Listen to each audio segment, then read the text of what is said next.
You're listening to Contesting Wrestling.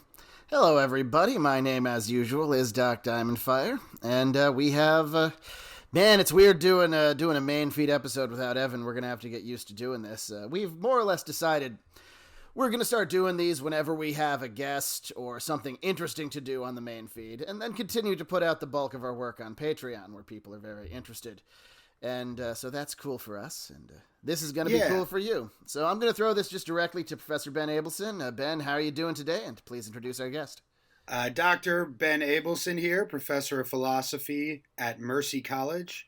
I think it's what we're trying to do with the podcast now for the main feed is to get as many perspectives on wrestling as possible and have them contest one another. So as you know, the name suggests. Yeah. So we preferably not necessarily the same perspectives everybody gets. Like, we'd like to talk to some wrestlers, sure, but we also would like to talk to a variety of other people, because almost everybody has an opinion on wrestling. Almost everybody, if you really talk to them, has seen some wrestling for some period of their lives on some level. Even people who are like, oh, I never watched wrestling, and then you show them wrestling, like, oh, it's like that wrestling I watched. Like, yeah. So just like that. So today our guest is one of my oldest and dearest friends.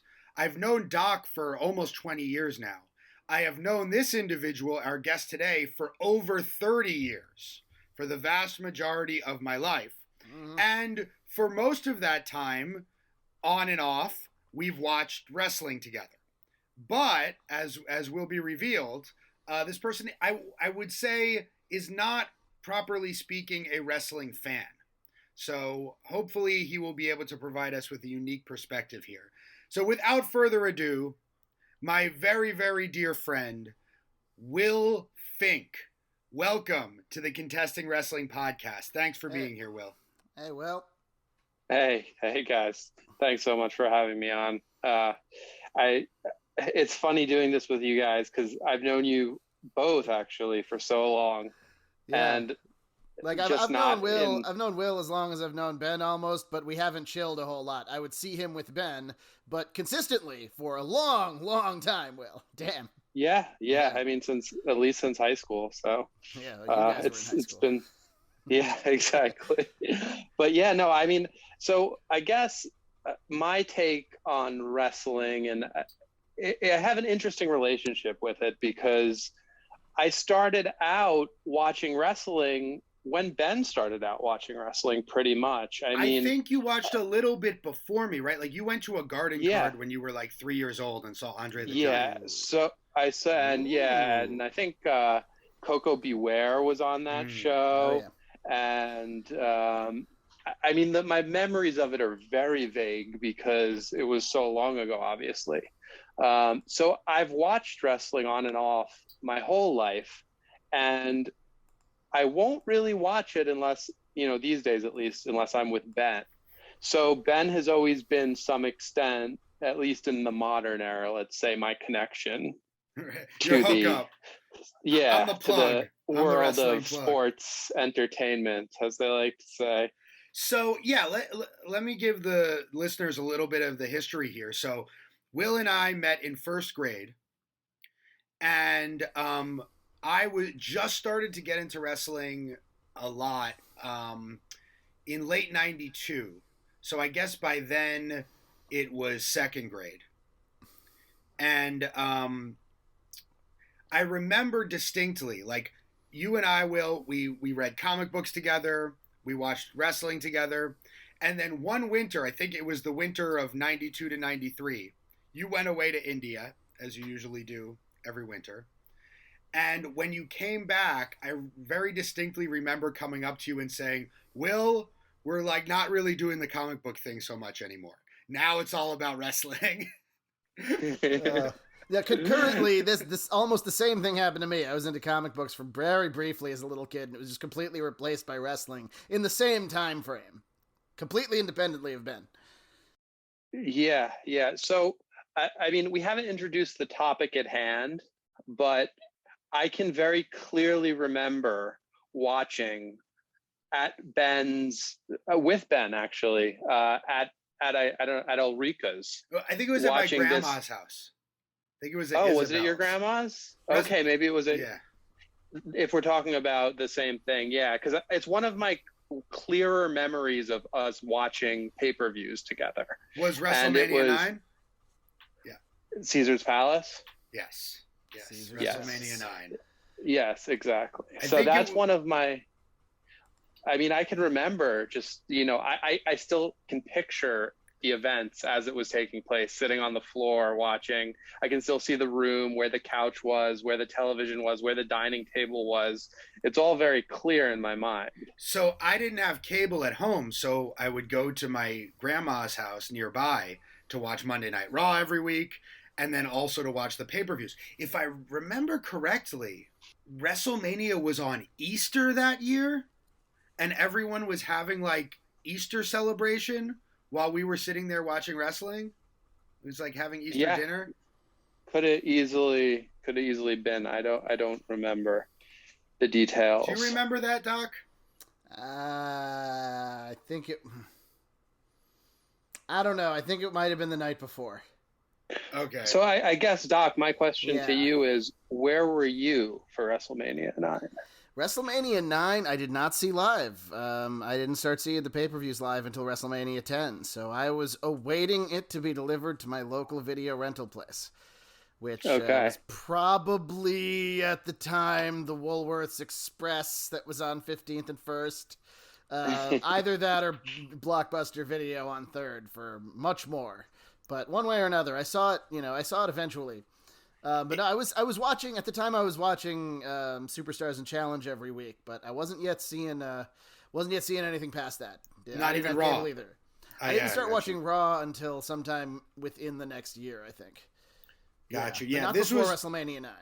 This was my first WrestleMania, live or on tape or anything. And I guess yours as well, Will. Yeah, it would have been.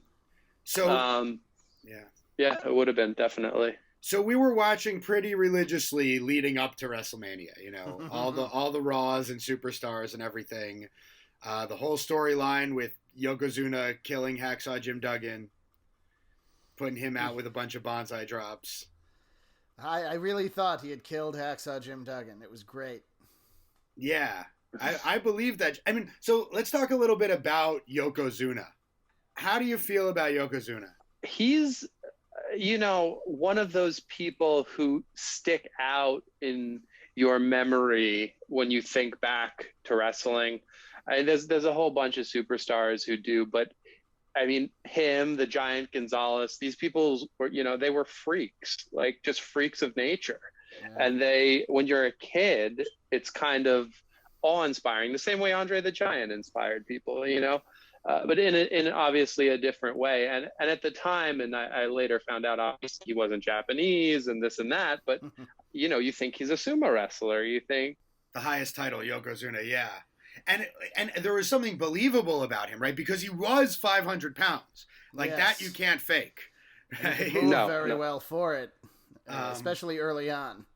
And I think, you mentioned Andre, like, it's almost as if Vince McMahon has been trying to recapture Andre the Giant this whole time. Someone said, I forgot who it was, someone recently said that they think Omos is actually the closest thing. So Omos, I don't know if we watched Survivor Series the other night, Will. Remember the really tall... Yeah, he won the battle. Yeah, he won the Battle Royal. Yeah. That he has the potential to be as much of a attraction as Andre. We'll see. It's real early for him. It's very early. Some people will scoff at something like that because you look at Omos and like he's fine, but he doesn't have the presence of Andre. And you got to realize even Andre the Giant wasn't a star for the first 7 or 8 or 9 years of his career. Not really. Doing the circuit across Europe, he had to learn how to be the Giant. But he learned how to be the Giant, and ever since he learned how to be the Giant, he became the biggest attraction in wrestling for many years after that. So yeah, give Omos time. I'm a fan. I'm curious to see how Omos turns out. Now, do you think he's studying tape? Like, you think these guys are that? If he's smart, together, like yeah. He's studying early Andre, then he's studying like WWE era Andre.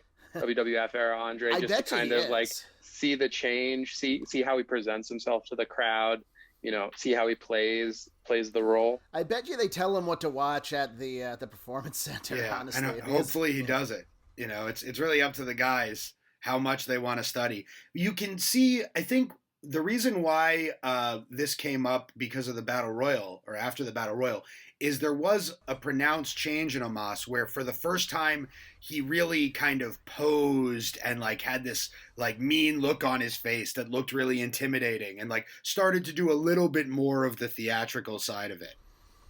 Well, this was an interesting tie into another thing that another match on Survivor Series, which was the main event, which was great, actually. I enjoyed that match tremendously. Roman Reigns and Big E. Oh, yeah. And Big E, yeah. And what was interesting about it is I had not seen Roman Reigns wrestle in quite some time.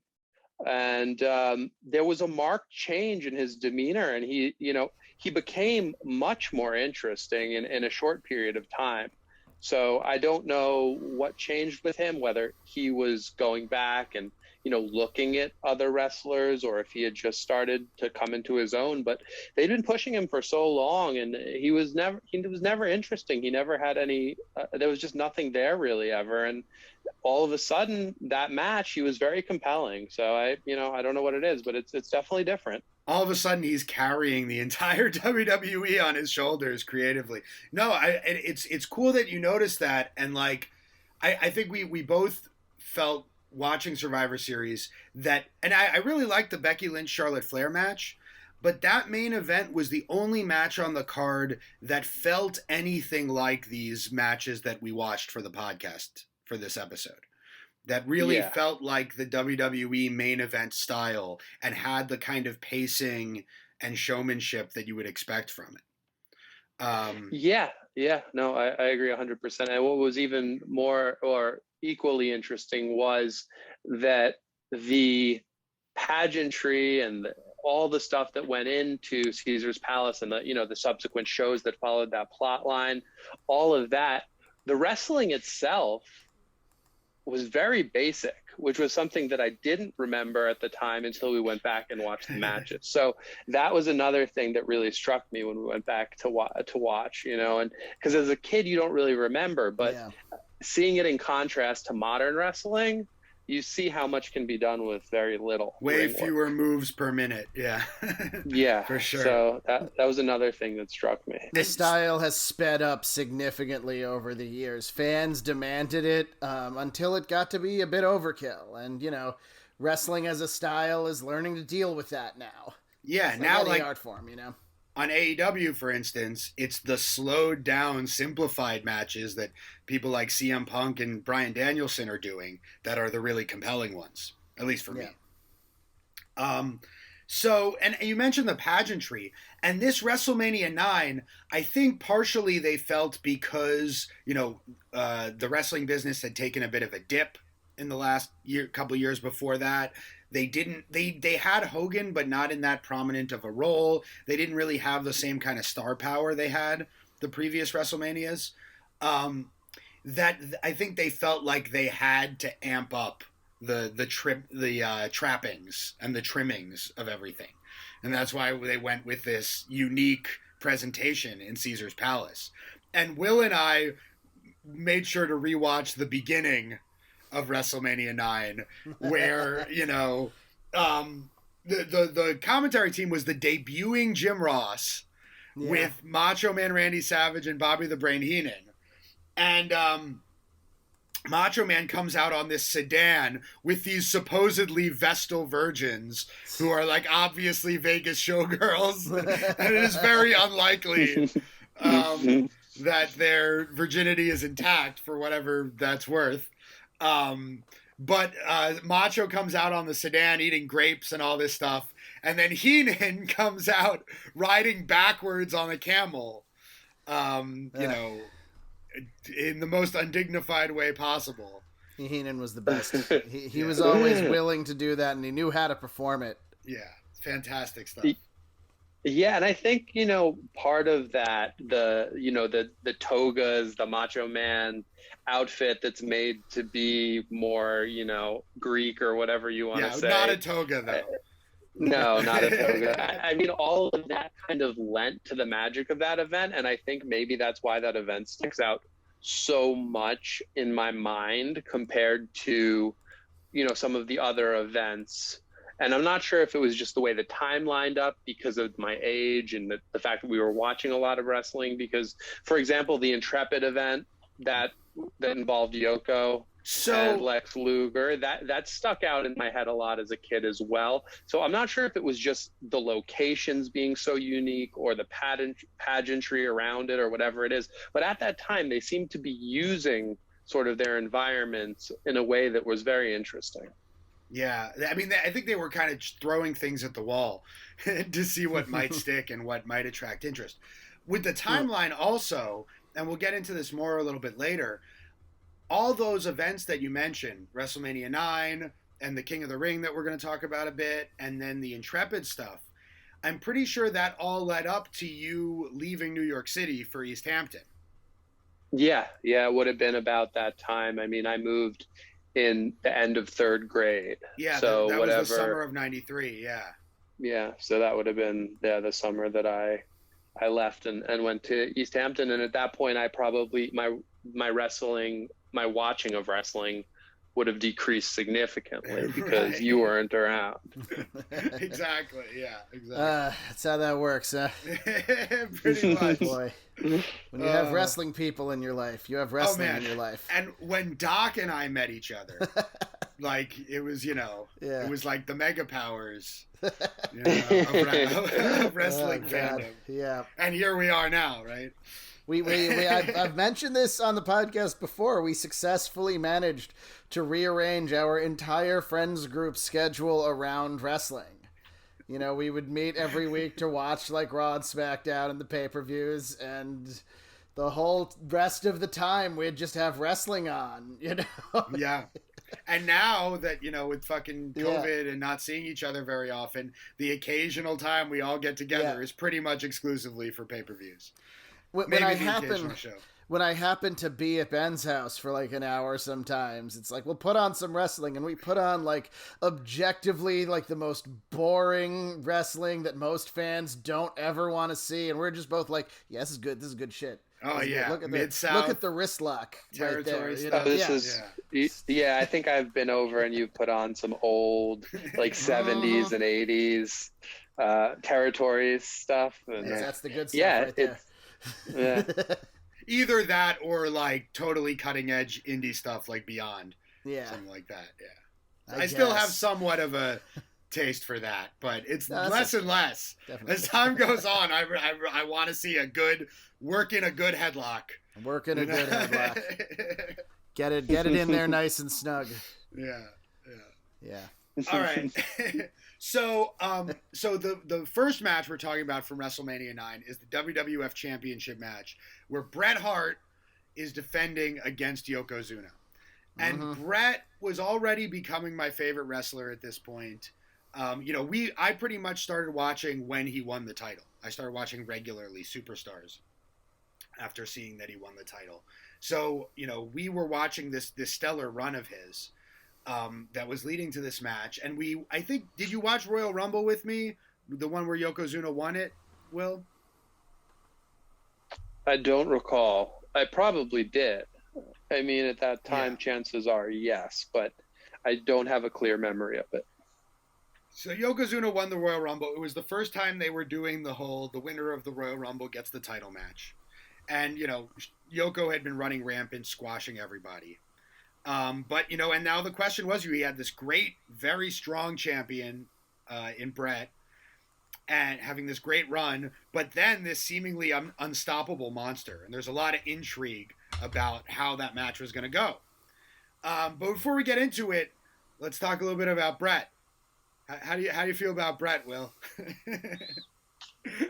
He's another one of those people who just stick out in your memory. I don't think I was ever as big of a Bret fan as you were. I always liked him. I wouldn't say though that he was ever my favorite wrestler. I think at that point in time, I was more taken with Mr. Perfect. Mm-hmm. I just liked his finisher. I liked the perfect plex a lot. I thought that was a great move. Yeah. But I also was a sucker for like the more, I don't know, ethnic characters, for example. Like I liked Tatanka a lot. He was great. Tatanka was fucking great. Like I would hear nothing negative about Tatanka. I don't even know if he was not the first one to, gather power from the crowd and like Hulk up or whatever but somehow with the way that he did it, it was just better than everyone else's Hulk up. So I don't know. Where he would get his head slammed into the turnbuckle and then he'd start doing the war dance. Exactly. Oh man, so good. That was. But yeah, no, and I was always a Bret fan, and obviously as I've learned more about it, and I the history of the Hart family and everything. I mean, he's an icon without a doubt. Yeah. So. Okay. And he had great matches with Mr. Perfect too. They're like you saw at least one of those at King of the Ring. I don't know if you remember it, but maybe I'd have to rewatch it. But I was gonna say and this will become important in a little while. I think we also had this kind of worship for guys like Hulk Hogan, Ultimate Warrior, Macho Man Randy Savage as the guys who were popular before we got into it, but still had this status as like legendary mythological figures almost. Yeah, absolutely. At least Hogan for me. And the Ultimate Warrior for sure. But I mean, it was always Hogan and who stuck out. Right. I mean, for good or bad or whatever. I mean, when and looking back on the way he wrestled too, after watching this little series that we watched through, just like looking at how little he actually does and how. It was almost like, oh my God, how did this man like turn himself into perhaps he's not the most famous wrestler ever because that would have to go to The Rock at this point because of what he's done with the rest of his career. But I mean, in just pure wrestling, if you take away everything outside of sports entertainment, you just look at wrestling. I mean, I don't know if anyone was ever bigger than Hulk. He was an institution for 20 years. And he did less at this point than almost any other point in his career. Because we'll get into how little he does real soon. Because that is an important plot point here, is how little Hogan does. Okay. While still somehow being number one. Though actually, let's talk about Hogan a little bit because he does this promo before the main event. So they don't interview Bret. No, they even so Hogan they interview Hulk fucking Hogan. All right, so Hogan had a match earlier in the show. Him and Brutus Beefcake fought Money Incorporated for the tag team titles. They lost by disqualification or some kind of bullshit shenanigans. Hogan has a black eye for some reason. I don't know if they ever really revealed what happened with that. Like earlier in the day, someone had jumped him. I think he had just got hit in the face by something. It happens during training or something like that. Yeah, could have dropped a weight on it. Anything could have happened there. So, so Hogan's in the building, but he's already had his match, and he has this fucking ridiculous promo. Yeah. Where he says he warns Bret to watch out, for those Japs. Right. Which blew my mind when we watched that promo, that this is on like pay-per-view, nationally televised, and something that nowadays would never fly ever in a million years was just, taken as par for the course. Well, Vince still very much had that like World War II mentality, and that was his frame of reference for the Japanese. Yeah. I mean, you would never. I mean, imagine someone said Jap on TV nowadays in the context of a major sports network or a major, as a direct insult. Yeah, exactly. Not even like not even as like, a general slur, but like directed at a specific person, they'd lose their job. Yeah. I mean, Hogan did eventually get canceled for He saying did, yeah. shit. It took a little while longer. Yeah. And we all knew. I mean, we didn't know then as 9-year-olds or whatever we were at the time. But so he continues on to say that the Hulkamaniacs are going to be on Bret's side. He looked into Bret's eyes and even for a second questioned the Hulkamania's greatness because of what he saw in Bret's eyes. For a second, yeah. Just for a second. But he wants the first shot against either Bret or that Jap. But either way, he's going to make sure that the WWF title stays in the USA. Now, was he neglecting to notice or ignoring the fact that Bret Hart is Canadian? I don't know. Well, the crowd in the match chanting USA, USA certainly ignored that fact. Yeah, also, which a match involving a Canadian and a guy from American Samoa, which is technically part of the United States. Yes. Masquerading as Japan. Right. Yokozuna was in fact more American than Bret. Which is kind of... And the crowd was cheering for someone they didn't even know who they were cheering for. Look, Hogan looked really rough to me looking at him here. He was doing his tired old shtick. If you watch Hulk Hogan promos from 1985 and 1986, he's this intense performer. He is lightning personified in his promos. Here, he is nothing. He is just saying his catchphrases, attempting to put Bret over a little bit. He sounds like Donald Trump when he's complimenting somebody. Right. Where it's really all about how great he is. And you just want to slap him. Motherfucker. But, So, yeah. I mean... Like, knowing what's going to happen later, right, it's just like, that to happen. Shit, motherfucking God bastard. Damn it. All right. Yeah, and that's interesting because obviously this was done on purpose to foreshadow the upcoming events. But going back to, in time and trying to remember things as I was watching them originally, I don't even recall this promo. Yeah, same. Or if I did, it just kind of slipped through my mind and I didn't think anything of it at the time. It wasn't memorable. It was like, oh, Hulk Hogan's on TV. Cool. If anything. Right. Then we get a promo with Yokozuna and Mr. Fuji.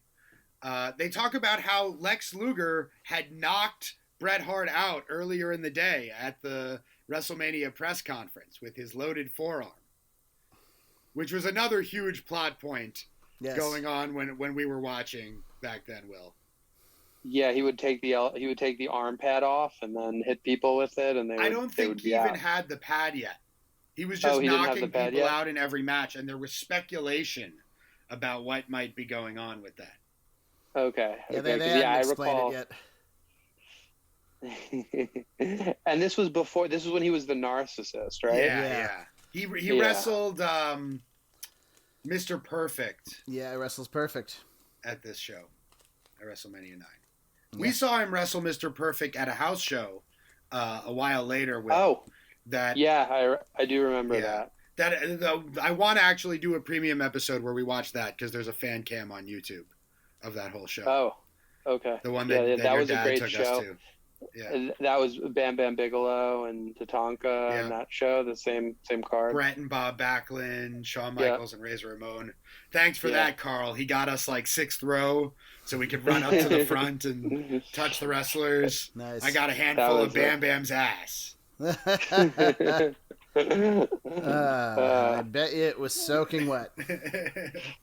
Not only some of us can be so lucky. Yeah, I know, right? That was, I got the spark. I got the magic. Absorbed a little bit of Bam Bam's magic there. So after Hogan's promo, we actually get into this match. Bret almost puts his glasses on a mom. Did you notice that? Yeah. He's putting his glasses. He's like, he almost gives it to the mom. He's like, oh, no, I'll give it to the kid. Gotta give it to the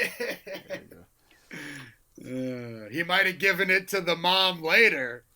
I mean, if you read his book, quite possibly. Yeah. Yeah. He was not a very faithful husband. Yeah. No. I always felt like Shawn Michaels was more of the. Well, there was the whole thing.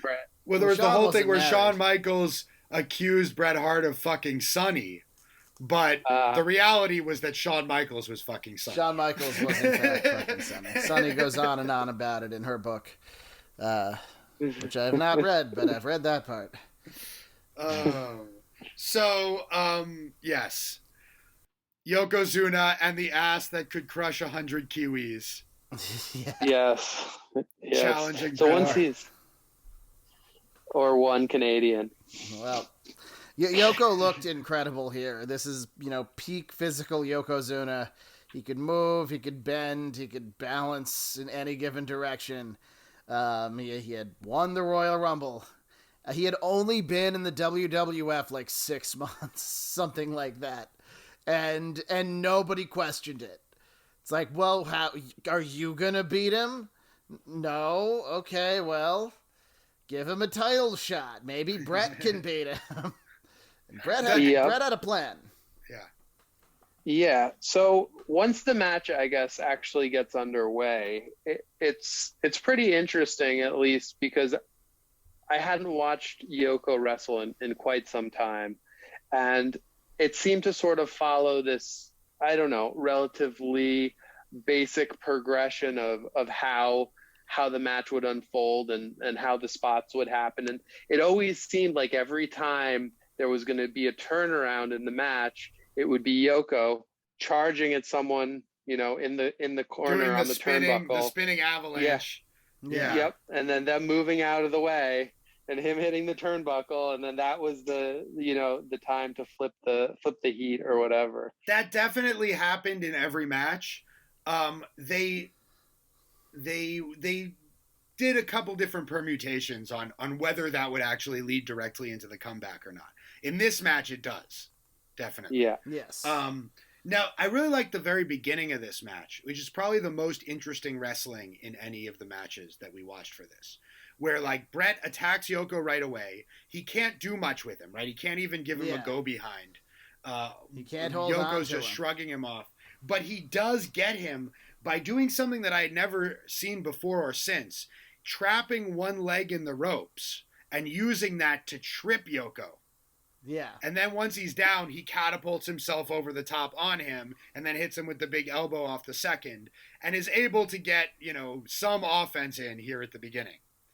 Through his, technical chicanery. Through his wrestling. Yeah. Yeah, no, that was a notable moment for sure, and definitely interesting because I don't think I've ever seen anyone tie someone up with the ropes like that. I mean, I've seen someone tie people up sort of, with their arms tied up to kind of keep them steady, but never the Andre the Giant. The Andre the Giant get tied in the ropes, or Mick Foley would get his head tied in the ropes. Yeah. No, this was definitely unique, and the whole idea was people couldn't get Yokozuna off their feet, so this was a different way to do it. Right. And Bret tried all the regular ways too, but he couldn't clothesline him down, he couldn't punch him down, so he had to do something else to get him down. And they didn't really mention it because they don't like to mention weaknesses, but it's true that once Yoko was down, he was kind of down. He had to get back up with all of that weight, so you need to get him down before you can do anything to him.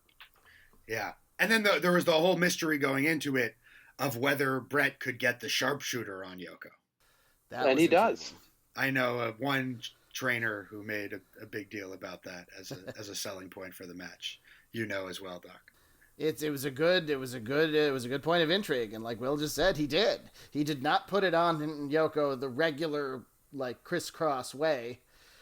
He hits the bulldog. No, he gets out of the way. He so much later in the match, Yoko pulls Bret out of the corner, and Bret rips the turnbuckle pad off. Right. As he's coming out, and then Yoko slams his head into the turnbuckle, his own head into the turnbuckle, charging at Bret, and then he falls flat, and that's when Bret puts on the sharpshooter. Bret goes for the sharpshooter. He does the bulldog in the other match properly. Yeah. He does. No, he does the bulldog. No, he does the in this bulldog match, in too. the. He does it in both. Yeah. I think doesn't he do the bulldog? Yeah. The He only has comeback a is couple pretty of much moves the he can same. do to Yoko. Right. The second row Yeah. clothesline, second row bulldog, the big like heart attack like clothesline where you go totally horizontal on your back.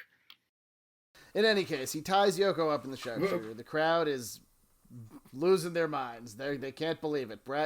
Yoko is not getting out of this. He's on his belly with his legs pulled up. There's nothing he can do. Now, before we talk about the finish here, Bret has said that they ended up cutting a bunch out of that match. Or like Yoko maybe forgot a bunch of it or something like that. And watching it, I was wondering, I was like, well, what could they have left out? Because as you already said, Doc, like Bret kind of already did everything he could do to Yoko. Yoko wasn't going to hit him with a bunch of moves he was going to kick out of. So I wonder like what it was that they had planned that they didn't get to do. They did a long heat that was mostly a trapezius hold from Yoko.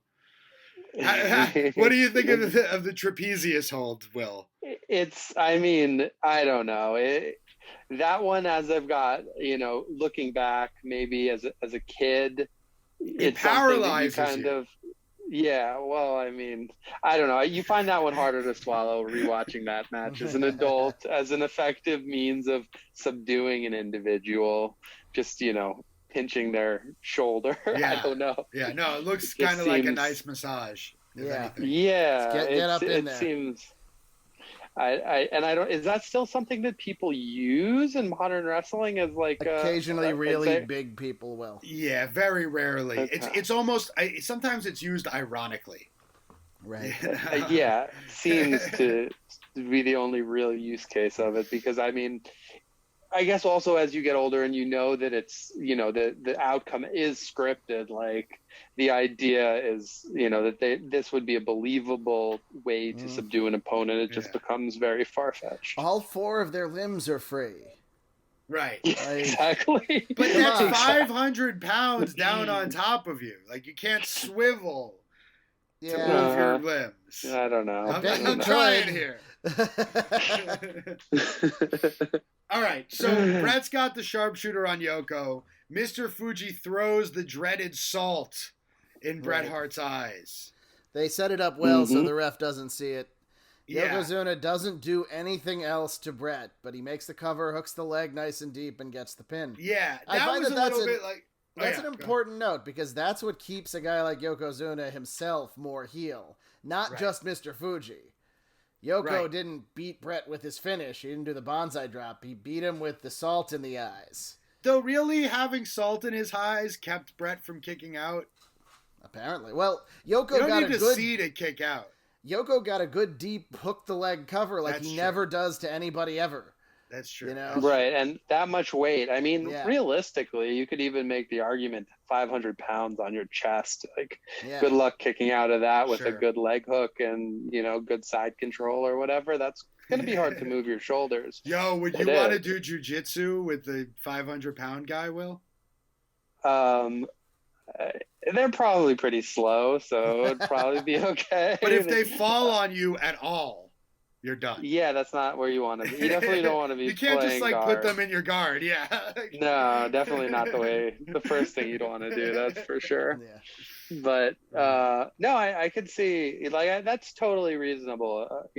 Good pressure. I could see him not kicking out of that. And also his sumo training. Like going back to the jiu-jitsu thing, he knew how to use his weight to his advantage. Well, he didn't have any real sumo training. Never mind. No, Earthquake did. Yoko didn't. He just got a sumo suit. Yeah. Also sumo is. Have you guys ever watched a basho? Like it's pretty interesting. But if you haven't. A what show? So that's what they call a basho. It's the sumo meetups where all the sumo wrestlers go. Yeah, It's essentially a tournament that occurs. I'm not big into it, but I've seen one or two, and it's a tournament that occurs every so often, and all the different grades of different sumos are graded all the way up to Yokozuna and stuff, and there's no groundwork, so it's all on your it's all on your feet. As soon as something touches the ground, you lose. Right. So that's the game. That's sumo. throw him out of the ring or make something touch the ground, basically. So you wouldn't receive any formal training on pins or anything like that. Oh, no. Sumo. I meant more just staying on his feet and not allowing you to get him down in order to do anything. Which was a big piece of the piece of the character that people could rarely knock him over. Yeah. Well, he would do that thing where he like pretended to wobble, right? You know, like in the match where he was like kind of looked like maybe he would lose his feet. He was good at that. Yeah. But he didn't. There's that guy. What the hell is his name? Puff on the Indies, who does that really well. Where he's a big fat guy, but he can bend like almost like horizontally, like perpendicularly over backwards, as if he's gonna fall, but without falling. Anyway. Yeah, Puff's pretty cool. Puff's all right. All right, so 1, 2, 3. Yokozuna so that was the end of wins WrestleMania, right? The WWF. No. And Yokozuna wins, and you don't even have time to register the ending before Hulk Hogan is there. No, Hogan's in the ring immediately. He saw Fuji throw the salt, and he was ready to jump in and cause the DQ, but he was a few seconds late. Oh, sure. Because he was already in the back. I made that up. That fits. Yeah. You know? I mean, it was incredibly fast. I mean, he must have been charging out as Bret's putting on the sharpshooter or something. I mean. So Fuji challenges Hogan. Bret tells him to go for it. Sure. Hogan comes in. You know, Yoko grabs him. Fuji throws the salt. He misses. And then clothesline leg drop. 1, 2, 3. Hogan is the champion now. Oh, is there no bell? I didn't even notice. I didn't hear no bell. Yeah. Oh shit. No, Bret is still. Oh no, wait. Yoko is still the champion. Wait. So. Oh no, Bret. Oh yeah. That title reign never happened. Right. It never happened. Damn. Right. Yoko would just be champ the whole time. So when it did happen, we were. I don't know if you remember, Will. But we were absolutely elated. It was like, holy shit, Hulk Hogan is the champion. We couldn't have imagined that possibility. I was running around my grandma's apartment singing Real American at the top of my lungs. Yeah, because I think the modern critics kind of missed that. As if you were a little kid and just buying everything they sold you, this was great. The crowd went nuts. Yeah. Crowd popped huge. Oh. I still think it was great. I mean, there's something about it. It's, you know, the plot twist. You don't see it coming as a kid. I mean, looking back, they have the foreshadow interview. It's all kind of set up. But no, as a kid, 100%, this is like, you know, the plot twist that you don't see coming at the end of the movie. And also like a deus ex machina. You know, it was like, what are we going to do? The villain is triumphant. Oh, well, God himself will descend and take the world title. Because that's how Hulk Hogan felt at the time. Because he hadn't been around. Like, we had just heard about him, seen him in the cartoons and on the boxes of cookies and like all the other fucking WWF products. And the video games and, you know. And the video, everything. But we hadn't really seen him a lot actually on TV. So he had this mythical status. And, you know, Bret wasn't yet solidified as my favorite wrestler. You know, I think at the time I was probably bigger on Hogan, you know, just because he had that stature. Yeah. And his theme song and his Eat Your Vitamins routine and all this and that. At the same time, I think that I'd like to give myself credit as 8-year-old me. Yeah. That I had, I understood that there was part of me that thought this is okay because Hogan is assuredly going to give Bret a title shot. And then we'll get to see Bret wrestle Hogan for the title, which is an incredible dream match. So, well, that's definitely, I mean, Bret told him to go do it, right? Yeah. You know, Bret wouldn't have said that unless he knew that Hogan was a good enough guy to give him a title shot. It turns out that didn't happen. No, if I had seen WrestleMania 3 already, which I don't think I had, and I had known that the whole plot of WrestleMania 3 revolves around Hogan refusing to give his buddy Andre the Giant a title shot, I would not have had such high hopes. Hey, we didn't refuse to give Andre a title shot. he just didn't. Andre never asked for a title shot until then. Yeah. And when he did, Hogan said yes. Well, Hogan said yes, but Hogan said yes. No, but he begged him not to do this. This is until true. he ripped the cross off. Yeah. Hogan took Andre asking for a title shot as a betrayal of Hulkamania. Right, a betrayal of Hulk. I forgot about Hulkamania. Yeah. How are you going to let down all the little Hulkamaniacs like that? Yeah, how are you going to do that?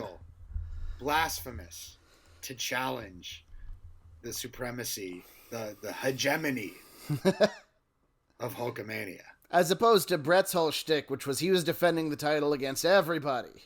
Right. Yeah. The fightingest champion. Right. He doesn't care if you're aligned or not. He's just he's a wrestler, and he will beat you in a wrestling match, which he can have with anybody, right? Well, he wants to prove that he's the excellence of execution. Exactly. And he didn't end up wrestling Hogan until many years later in WCW, where nothing mattered. It never mattered. I don't even know. I don't even know what the result of any of those. I think they had more than one match. Did he? I've seen Hogan. Yes, I've seen at least one of them, and I don't remember the finish. The only thing I remember from it is when they start out, Hogan makes sure to do some chain wrestling on Bret to show, like, oh look, I can wrestle too. I can wrestle. I don't think I remember a single Bret Hart match for when he was in WCW. Yeah, nobody does. I mean, people do, but not like his previous body of work. No, there are two matches that stand out for me. One, well, actually three, but the third one is not for a good reason. One, the match with Chris Benoit that was the Owen Hart tribute. Yeah. On Nitro, which is fantastic. Two, his match with Sting, which has an incredible finish, where the ref gets bumped and then fucking Bret knocks Sting out with his own bat and puts him in the sharpshooter, and the ref gets up and Sting is already unconscious, so he rings the bell. Fantastic. Exactly what Sting had coming to him. Yeah, every time. And then, of course, there's the match where, Goldberg kicked Bret in the head and ended his career. Yeah, that's less good. Yeah. But my favorite moment of Bret Hart in WCW was also with Goldberg, where he comes out in the hockey jersey and Goldberg spears him, but Goldberg is unconscious, and Bret pulls up the jersey and he's got a steel plate underneath. Yeah, that was good. Brilliant. Stupid Goldberg. Yeah, they follow that up by having Bret quit, and then nobody sees him for a while. So, WCW, right? All right, well, before Hulk Hogan went to WCW, his final WWF match before going to WCW, and I don't know, maybe he did some shit on the houses, but pay-per-view style, was the WWF Championship match at King of the Ring 1993, the first King of the Ring pay-per-view.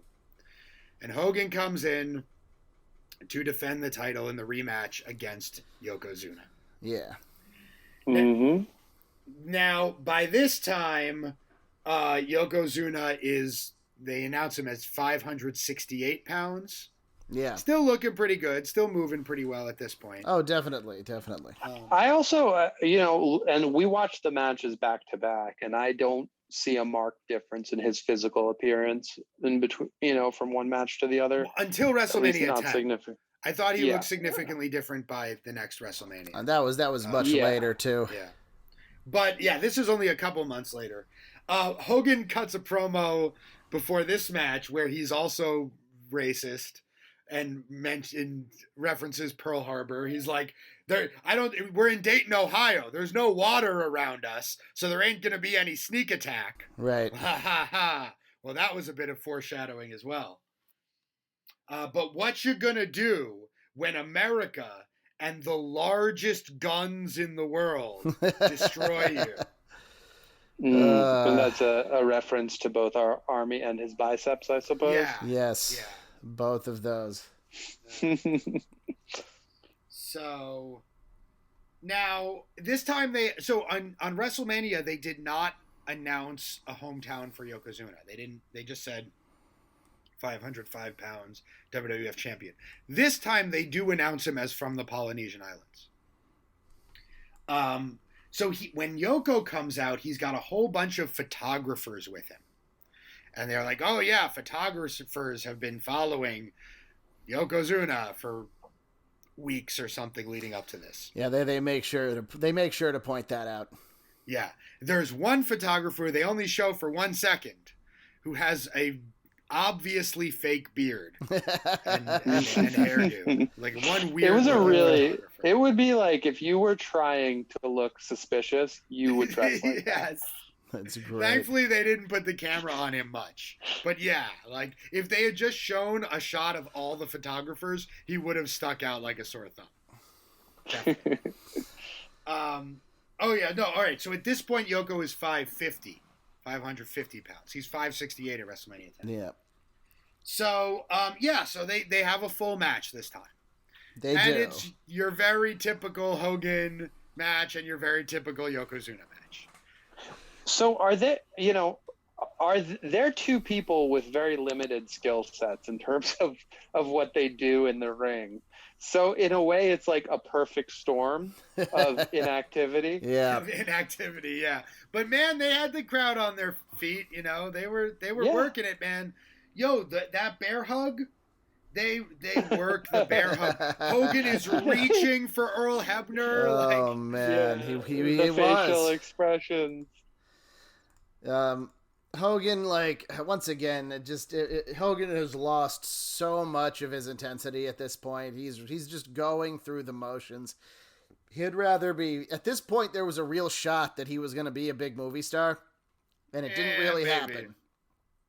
He was on his way up, but it didn't end up happening, and he would rather be doing that than, working for smaller and smaller houses for Vince.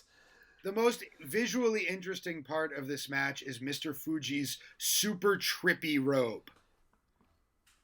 Really, I don't know, something about that design just made it like, gave it like a kind of rainbow sheen to it. Anyway, check it out for Fuji's robe. Next time I see it, which is going to be sooner than I think, I'll keep a lookout for Fuji's robe. I always come back to this era. So this was, at least for me, only the second time I think I'd ever seen this match. And I may have seen the Caesar's Palace match at another point in my life other than watching it on pay-per-view originally. Yeah, but same. This is the one I've seen the least often. Yeah. So this was sort of almost a fresh experience, rewatching it. It was almost like rewatching the match as a new match in a way, because I didn't have prior. I mean, the finish I recall the finish quite clearly because it's so memorable, but outside of that, I don't have any recollection of the rest of the pay-per-view like I did with the Caesar's Palace card. Yeah. So, and the way Hogan works in this match is just, it's ridiculous. Like, so he takes the belly to belly suplex and like acts like he's been electrocuted or whatever. Right. Yoko pins him and Hogan powers out of it. Yeah. Unlike Bret, who was held down by that 500 pounds. Hogan fucking bench presses him and hulks up. Yeah. Ridiculous. But I don't know. Did you enjoy this match, Will? Given how little they were doing? I don't know. I can't say that it's up there in, the best wrestling matches I've watched over the course of my life. But going back to the thing we were saying earlier, it does have a showmanship to it that you rarely see in modern wrestling.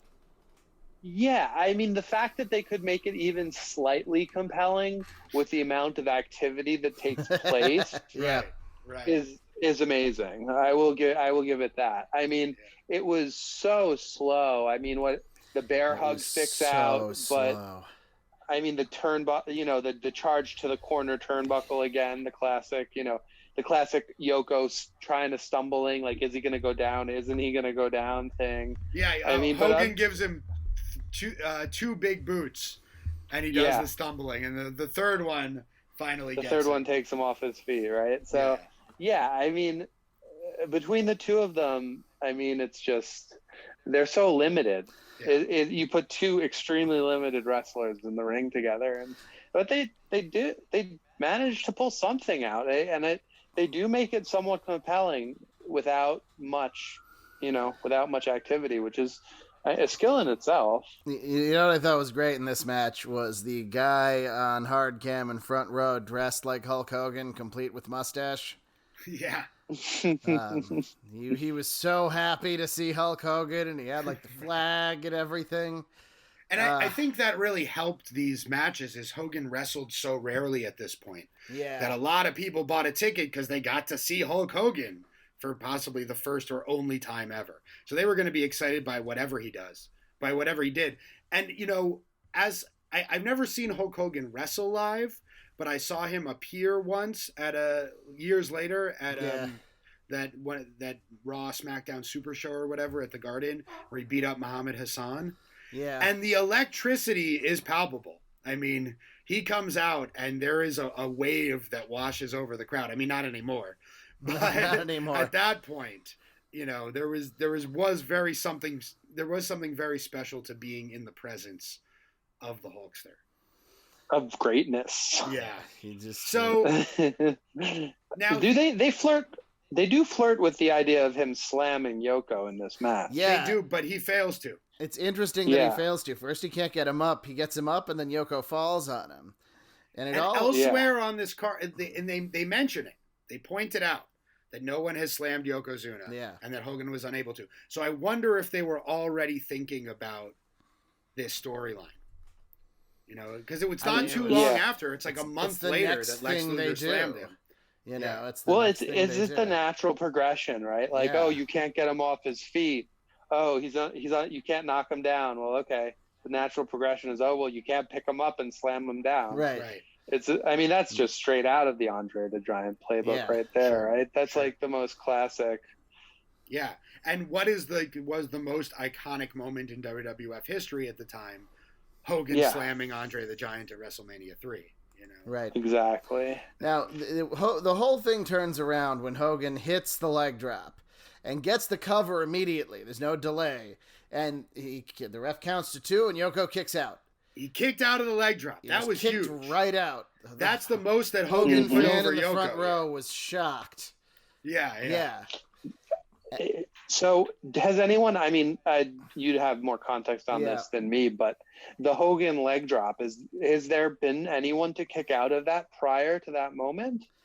Did Undertaker kick out in the match where he beat Hogan for the title? I'm not sure. That's a good question. He missed it on Warrior. Warrior moved. We did cover that match with Undertaker.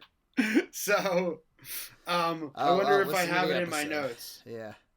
But if it did, it happened maybe once. It was very rare. People didn't kick out of the Hogan leg drop. You don't kick out of the drop. The leg drop. Yeah.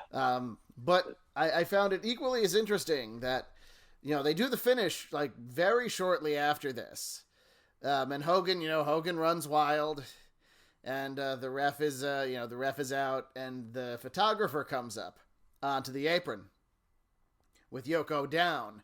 And Hogan is ready to pin Yoko, and he's like starts messing with the photographer, like, "What are you doing?" And then the photographer goes to take a picture, and a fireball shoots out of the camera right into Hulk Hogan's face, and Hogan falls over. And then Yokozuna does not drag Hulk Hogan over and do the bonsai drop, just like he didn't do it with Bret.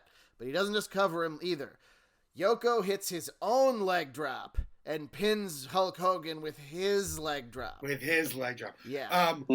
Undertaker did not kick out of the leg drop in that match. Undertaker did not kick out. It didn't. There was no leg drop. Right. Yoko kicked out of the leg drop. Yoko kicked out of the leg drop, and then he pinned Hogan with his own leg drop. So when this happened, still a big Hogan fan at the time, I was like, "What the fuck was that?"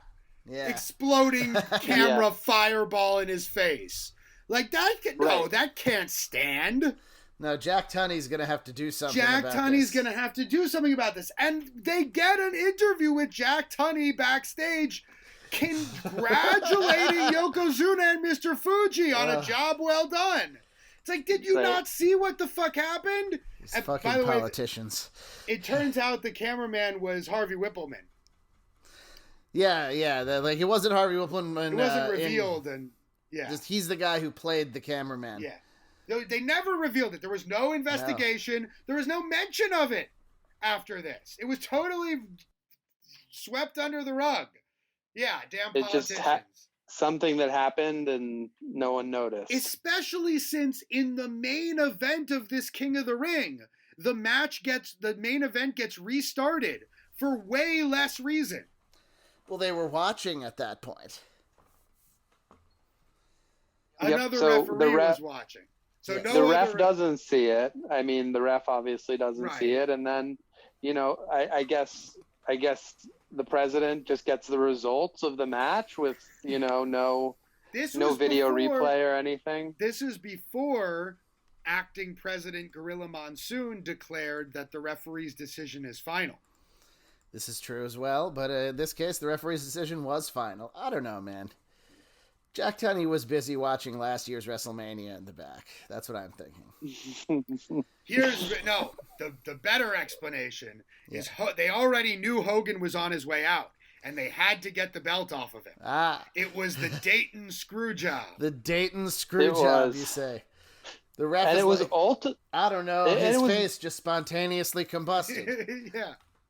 It was also the ultimate insult, right? This legendary move that nobody has essentially ever kicked out of fails to pin, this massive man, monster of a human being, and he turns around and rubs it in your face by finishing you with your own maneuver and pinning you. To really, I mean, whatever shine Hogan had at that point, right? It all goes to Yoko. And then he bonsai'd Hogan too. Right. After the match, he bonsai'd him. Yeah. And by the way, he bonsai'd Bret at the press conference, or the contract signing, leading up to the WrestleMania 9 match, which is a great contract signing. My dad would always use the example of Yoko hitting Bret in the stomach with the table as like the greatest example of like villainy in wrestling. Like, what a jerk. When you hit him with the table, like that's unsportsmanlike. I have to point out again. Have people acting like that on TV. I have to point out again, with somebody like Yokozuna, it's really easy for them to not be a heel because it's so impressive that they're such a destroyer. So even someone like Yoko, who's so physically dominant in the ring, has to do stuff like that to stay a bad guy. Yeah, and it worked. And when I'll notice when he bonsai dropped Yoko and Hogan, Bret and Hogan, he was very careful. Yes. He landed completely on his feet first. Oh, yeah. And then sat down on them, unlike some poor jobbers. Yeah, some guys just got full flying Yoko. That'll break your chest. Oh, God. Yeah. Oh, man. Some of those poor schlubs. So what's interesting, though, for both these matches is that the bonsai comes post. Wait, he didn't get Bret. He didn't get Bret in the 9 match. He got him in the Oh, yeah, because that was the contract signing. But either way, the bonsai doesn't play a significant role in the match itself. That's right. Which, generally speaking, for his character, that was his thing. I mean, with Hacksaw Jim Duggan, what did he do it 12 times to the guy? Like, I mean, I think it was 5, and that was enough. Well, in both cases, they didn't want that definitive of an ending. Right. In the case of Bret, it was because, they wanted Bret to not be completely defeated so that he could get a chance at it later. In Hogan's case, it was Hogan didn't want to lose to the bonsai drop. Hogan was like, shit, man, I'm out of here, but don't drop that man on me. Please. Well, drop him on me, but I don't want to lose. So losing to someone's finisher, and this is kind of an interesting thing about wrestling psychology. Like, losing to someone's finisher is particularly definitive. If you lose, it's weird because if you lose to something that's not their finisher, that's like a lesser move, that's somehow less of a definitive loss than if you lose to their finisher, which is sort of counterintuitive, right? So what about in the case with Hogan where he loses to his own finisher? Well, it's still not the bonsai drop, and it was after the camera exploding, so it wasn't as clean as if it had been the bonsai drop. I don't know, it's weird. Whatever it was, Hogan was on his way out. He didn't have his match with Bret, and he left. And so Yoko was champion all year, turning away all comers somehow. Yeah, they do the whole... Luger fails to win the title at SummerSlam. To grand ovation, yes. Yeah. Undertaker fails to beat him at Royal Rumble. And then they get to Royal Rumble, and Bret Hart and Lex Luger both go over the top rope at the same time, and they both win the Royal Rumble. So what to do about that? What to do, indeed. We've talked about this before on the podcast, like the thinking behind that. I mean, maybe they weren't sure if the crowd was still going to want to support Luger, and maybe they still want to give Luger the title, or they wanted to see whether the crowd would get more behind Bret and Luger, or Luger in the subsequent house shows or something like that. I don't know. Well, they eventually made the call to go with Bret because Luger just wasn't cutting it. But they had both of them get title matches at WrestleMania. Right. And Bret has the match with Owen to start WrestleMania because he has to have and whoever he faces for the title both have to have had one match already. So Bret, win or lose, was going to go on to the title match, but he had to wrestle Owen first, and he lost. Yeah. And we've already covered that match twice on this podcast. so go back and listen to those episodes. Right. Episode 2 and like episode 50, I think, or 52. It's a great match, like my favorite match of all time. But that's not the match we're talking about today. We're talking about the last match on the card, which for real this time, which is Bret Hart versus Yokozuna. I guess it's the first time, that the proper main event of WrestleMania was the same match 2 years in a row. There'd be an argument for Hogan Yoko being it, but no, it was Bret Yoko. That was the promoted main event. And 2 years in a row. I guess that wouldn't happen again until they had John Cena and The Rock, 15 years later, or whatever it was. The second Bret Yoko wasn't technically the promoted main event because we didn't know who was going to fight Bret. The earlier match is Lex Luger and Yoko, and it's like a screw job finish with Mr. Perfect as the referee. That match sucks. Yeah, terrible. So some eyebrows are raised when the referee for this match is announced as Rowdy Roddy Piper, who is a babyface but has some history with Bret. Bret had beaten him at WrestleMania 8 for the Intercontinental title. And while they did shake hands at the end of that match, you never know. Mr. Perfect turned at this WrestleMania. Yeah, and Mr. Perfect fought Lex Luger at WrestleMania 9.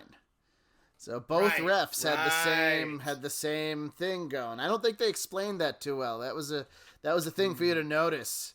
Right. That was for the inside, the people. But before we get to the nuts and bolts of what's happening, before we get Will's thoughts on it, I want to point out the incomparable Burt Reynolds, who is the guest ring announcer, who carries himself like the biggest star in Hollywood.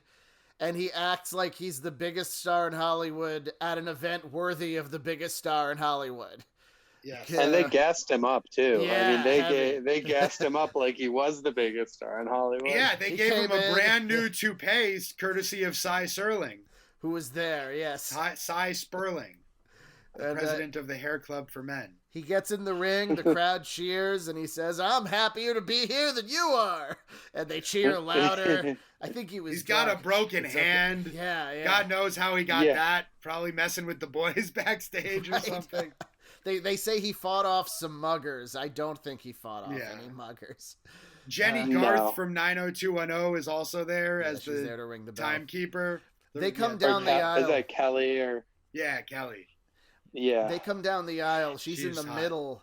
Burt Reynolds is on one side of her, and Pat Patterson is on the other side. And both of them, Pat's doing it blatantly, but Burt Reynolds is doing it in this smooth, like you can't tell what I'm doing way, blocking all the creeps reaching out to try and grab her, walking down the aisle. And Patterson's just like, get your filthy hands away. And Reynolds is like, I am so Burt Reynolds, just waving away. So that adds to it every time. Definitely good garnish on the rather straightforward piece of meat that this match is.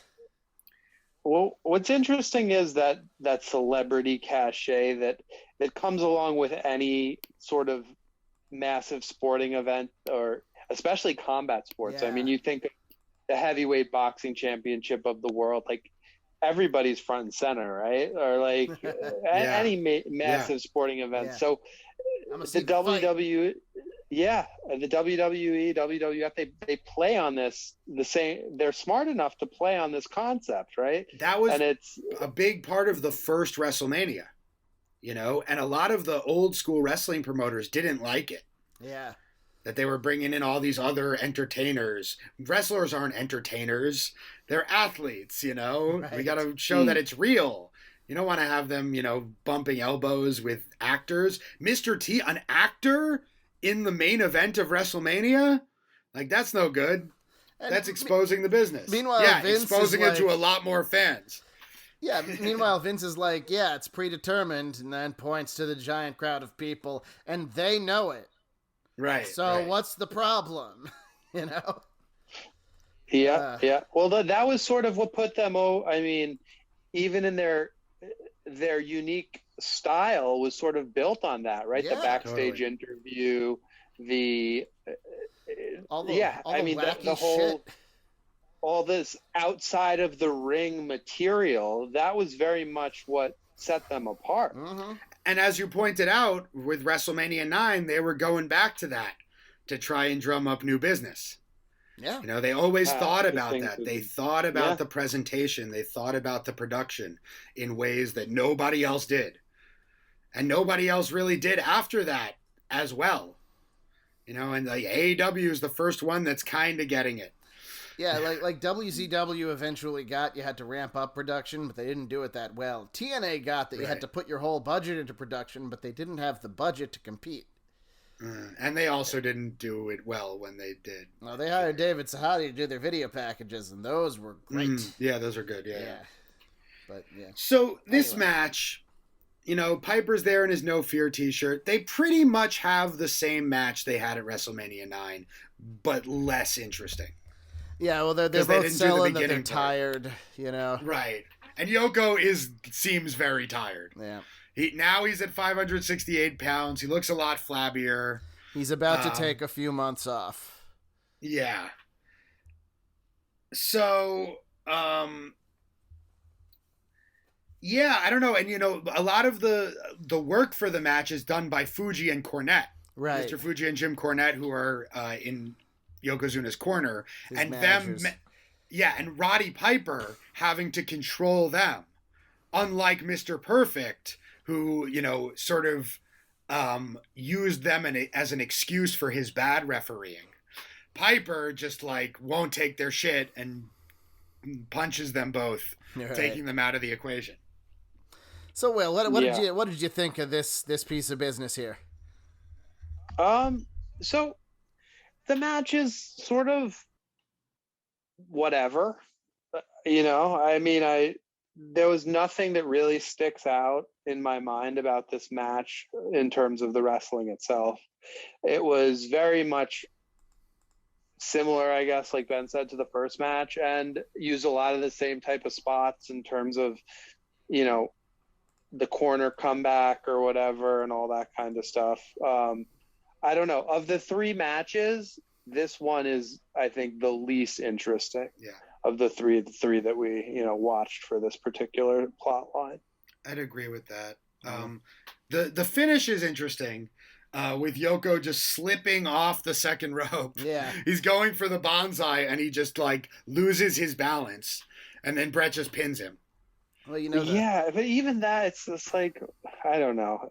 It's not it's not that interesting. It's there's nothing there. It's okay, you couldn't even have a finish. The guy falls off the ropes and now it's over. They couldn't even have Bret hit the rope to make Yoko fall over. Right. So it's Bret won of none of his own effort or power. Yeah.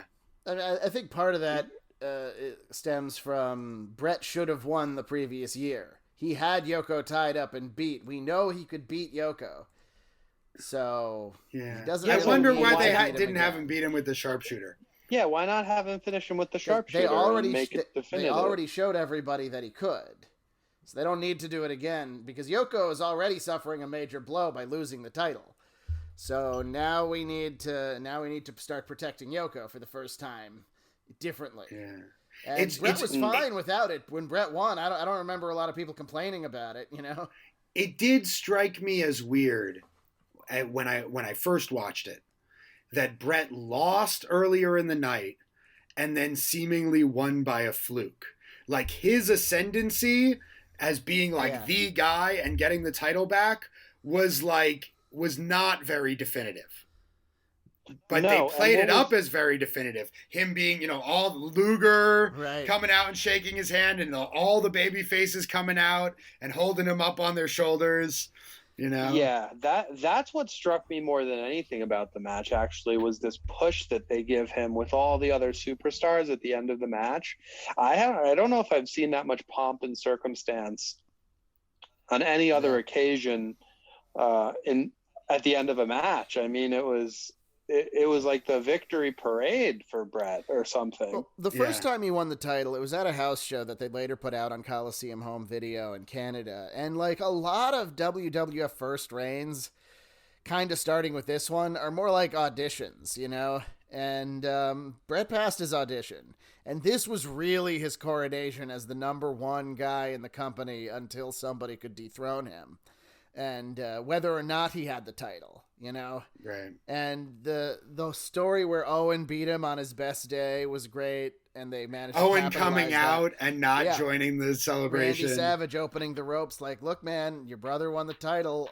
None of us have real beef with you, man. Just come in, and we're all cool. And Owen shakes his head no, and he says, what about me? And unlike, sometimes that could come off as cheap, but no, like 2 hours previously, Owen Hart pinned Bret Hart in that ring. He has a legit claim. And then they go into SummerSlam, which is a whole other story. So, Will, reflecting on these matches, and this is something that we usually ask people at the beginning of the episode, but as someone who has intermittently watched wrestling with me mostly throughout your life, but like have never really been that big of a fan, like what is it that you find compelling about wrestling? And like, but at the same time, why is it that, you haven't really dedicated yourself to it as a fan, despite enjoying it over the years? I like, it's an interesting thing, right? It's like, why are there some things that you just enjoy, but you don't really love? I mean, it's a hard question to answer. I mean, there's different, I guess with me, the things that I enjoy about wrestling is I've always enjoyed combat sports to some extent. So whether it's boxing or MMA or jiu-jitsu or even professional wrestling, that element of competition, of physical competition, I enjoy it, even though I know it's scripted, but it doesn't change the fact that, these are two people engaged in physical combat to some extent. Yeah. and actually, like, it's probably one of the toughest sports there is in terms of like the damage that you take and the things you put your body through. So some of that stuff, some of the acrobatic stuff that people do, is just extremely impressive from a physical perspective, from an athletic perspective. I also definitely enjoy the storytelling element of it to some extent. Sometimes the plot lines are just cheesy and, sometimes they're hard to swallow, but sometimes they're entertaining. And it's the same way, I guess, someone could watch a soap opera or something like that. It sort of like appeals to that sense of, for a man or a boy, it sort of appeals to that same sense as a soap opera would appeal to a woman, I would say. And I don't know if it's just nostalgia, but it does feel like some of those storylines, like the whole, this sort of triangle between Bret Hart, Yokozuna, and Hulk Hogan, but really like the Yokozuna Bret Hart storyline, to me is like, there hasn't been a lot since then that's been as compelling. I feel like some of those storylines when we were kids, like, are still the best shit. Yeah, and it could be nostalgia too. I don't know, but I definitely enjoy elements of it, and I enjoy watching it. But I definitely enjoy. There's definitely a marked difference in the wrestling that I watch as to whether I'm enjoying it or it's just kind of on and it's going on. So like for the Survivor Series stuff, like I really enjoyed the main event. The Charlotte Flair match was, with Becky, that was good, but it just, I don't know, women's wrestling never really pulled me in the same way. I don't know if it's because when I grew up watching wrestling, there really wasn't women's wrestling in the same way there is today. Yeah, it was a real dark age for women's wrestling at the time, actually. I think the Charlotte Becky match also depended a lot more on knowing the history between them going into it. Mm-hmm. Right. Whereas, which is why it was such a fight and they were kind of so vicious. Whereas Big E and Roman were just working. Right. Yeah. So there's definitely a difference in terms of like some matches I'll watch and I'll be like, wow, that was really great. Like I really enjoyed that. But there's a whole lot of wrestling that I just watch and I'm kind of like, okay, yeah, it's wrestling. On a whole different scale, yeah, but yes. Yeah, on a whole different scale, yeah. It's just wrestling. It is what it is. So I guess I just don't have the bandwidth and I don't have the capacity to enjoy it on the same level as I enjoy other things, because you have to make choices in life and where you spend your time. And I don't know that watching like tons of wrestling is particularly productive for me. I mean, that's a fair point. Fair enough. Yeah. And you have the benefit of me telling you when there's good shit that you've got to see.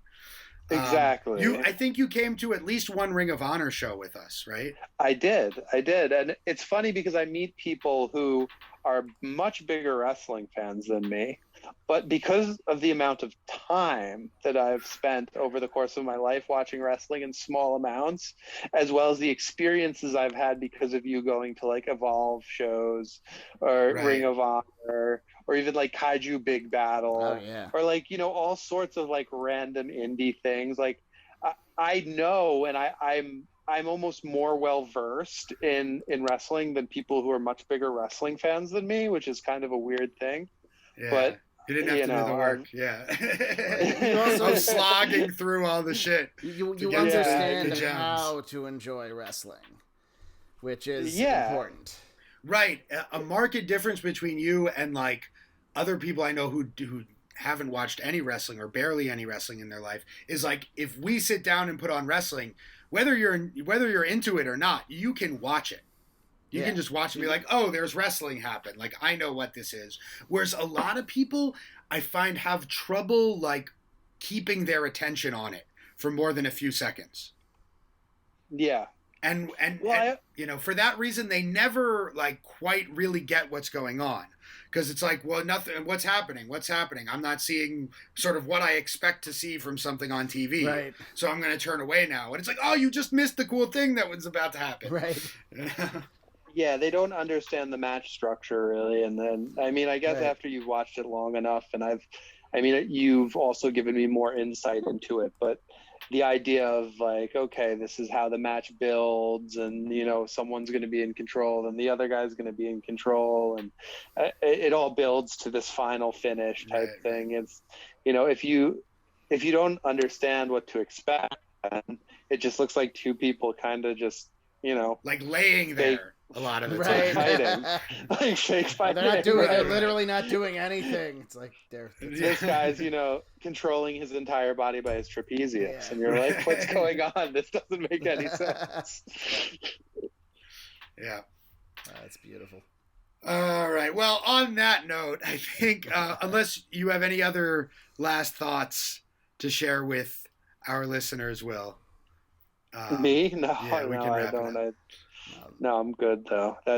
Thank you guys. I mean, this was a good time. It's always good to reminisce. Yeah, thanks for coming on the show. Thank you, Will, and please do come back for that house show. Oh yeah, definitely. We'll get into some of the other stuff that you may or may not remember. Okay. Yeah, I have a couple of great memories from that show, so looking forward to it. Awesome.